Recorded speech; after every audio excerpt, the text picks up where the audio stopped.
Welcome to Samba Samba. Enjoy the video. You'll start inside the Microsoft Store app, so open it from Start or the taskbar. Once visible, click your profile icon to confirm which account is signed in. If it's the wrong one, choose Sign Out Now so there's no confusion. Make sure you have the new Microsoft account email and password at hand because you'll sign in immediately after.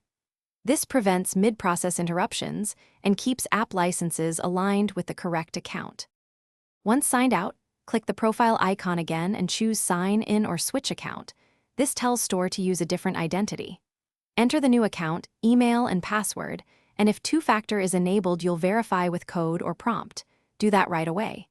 Make sure to accept any permissions or device personalization prompts so the Store can sync purchases and preferences. Once completed, the Store will refresh and display content tied to the new account. You're nearly done. Verify by opening My Library or Purchased apps to ensure licenses appear under the new account. If something looks missing, confirm which email originally purchased the app because purchases stay with the buying account. If there's a sync problem, sign out, restart your PC, and clear the Microsoft Store cache with WS Reset.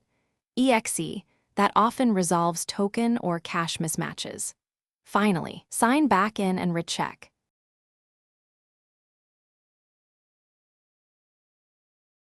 Thanks for watching. Consider subscribing if we helped you.